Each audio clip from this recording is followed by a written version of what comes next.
লজ্জা করে না? আজকে দেশটাকে বিক্রি করে দিয়েছেন, সব ব্যাংক বিক্রি করে দেওয়া হচ্ছে জেনে রাখুন।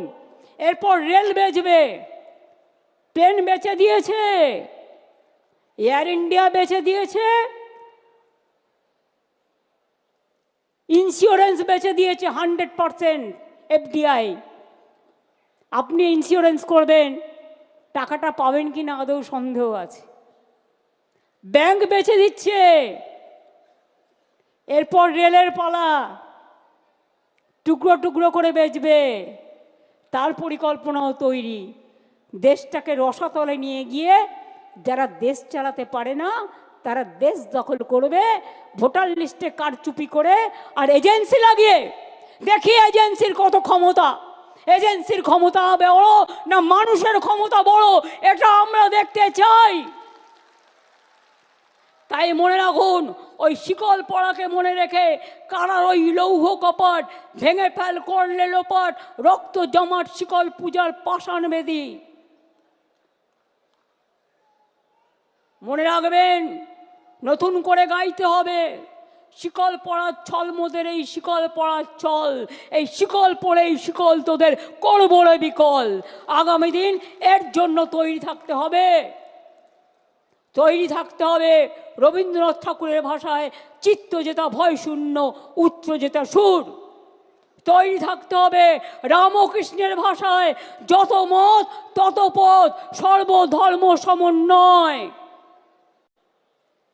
প্রস্তুত থাকতে হবে স্বামী বিবেকানন্দের কথায়, মনে রেখো দরিদ্র ঘর থেকে একদিন নেতৃত্ব বেরিয়ে আসবে, মুচির ঘর থেকে, কাঙালের ঘর থেকে। আমি ভারতবাসী হিসেবে গর্ববোধ করি, সবাইকে নিয়ে চলার পক্ষে আমি গর্ববোধ করি। এটা স্বামী বিবেকানন্দের ধর্ম, যেটা ইউনিভার্সাল। আপনাদের মতো এক পেশে নয়, কুচুটের দল একটা, কুৎসার দল একটা, হিংসুটের দল একটা, স্বৈরাচারীর দল একটা, অপপ্রচারের দল একটা, আর তার পাশে দুজন বন্ধু জুটেছে, তিনজন। আমি আগেও বলেছি জগাই মাথায় গদাই, আবার হবে। সাথে আর একটা আছে, সেটা এখন নাইবা বললাম, দেখে নিয়ে বলবো, এত তাড়াতাড়ি বলবো না, না জেনে বলবো না। তাদেরও আশা যদি কিছু পাই, হাঁসটাকে মেরে দিয়ে বাংলাটাকে বিসর্জন দিয়ে, বাংলাটা হচ্ছে হাঁস, সোনার হাঁস, রোজ একটা করে ডিম পাড়ে, সেই গল্পটা, বাংলাটাকে বিসর্জন দিয়ে সোনার হাঁসটাকে একদিনই মেরে দিয়ে তারা ভাবছে আমরা নির্বাচনে জিতব। আর ইসবার ওই বলেছিল না আগের বার এসে, ইসবার 200 পার, আর দিল্লিতে বলেছিল এসবার 400 পার। হিসেবটা মিলিয়ে নেবেন। ইসবার কি করবে তৃণমূল কংগ্রেস, অভিষেক যেটা বলেছে অ্যাকচুয়ালি কারেক্ট। আমি ওইটাই মেন করতে চেয়েছি। আমি সবটা বলি না, ওরা যেটা বলতে পারে আমি সেটা বলতে পারি না, কিন্তু আমি বলেছি 2/3 মেজরিটি তো থাকবেই, তার বেশি আপনাকে নিয়ে আসতে হবে। বিজেপির জামানত জব্দ করতে হবে, এবারে জামানত জব্দ করার পালা। আর মিথ্যের কাছে আত্মসমর্পণ নয়। বিজেপি কংগ্রেস সিপিএম এর জামানত জব্দ করুন, আর বাংলার মাকে এগিয়ে যেতে দিন, বাংলার ভাই বোনদের এগিয়ে যেতে দিন। বাংলার সম্মানকে নিয়ে যারা অপমান করে, বাংলার সংস্কৃতিকে যারা অপমান করে, রামকৃষ্ণ, স্বামী বিবেকানন্দ, রবীন্দ্র নজরুল আম্বেদকরকে যারা অপমান করেন, বিরসা টিরকা থেকে পঞ্চানন বর্মা, প্রমথনাথ ঠাকুর থেকে শুরু করে যাদের অপমান করে, তাদের জন্য কোনো জায়গা বাংলায় নেই। আসল খেলা ভোটার লিস্ট থেকে শুরু, ঠিক আছে? খেলা নাম্বার 1 ভোটার লিস্ট। খেলা নাম্বার 2 মানুষের সাথে যোগাযোগ করে বাড়ি বাড়ি গিয়ে সংযোগ স্থাপন করা।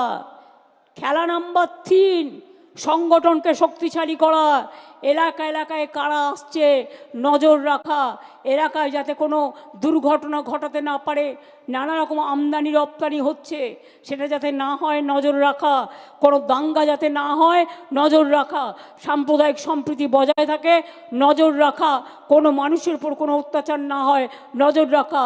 আর খেলা নম্বর 4, বিজেপির হবে হার, মাথায় থাকবে। ভোটার লিস্ট থেকে শুরু হবে। আর ওই 215 যেটা বলেছে, এখন আমাদের কাছে 220-21 আছে, বিজেপির থেকেও অনেকে জয়েন করেছে।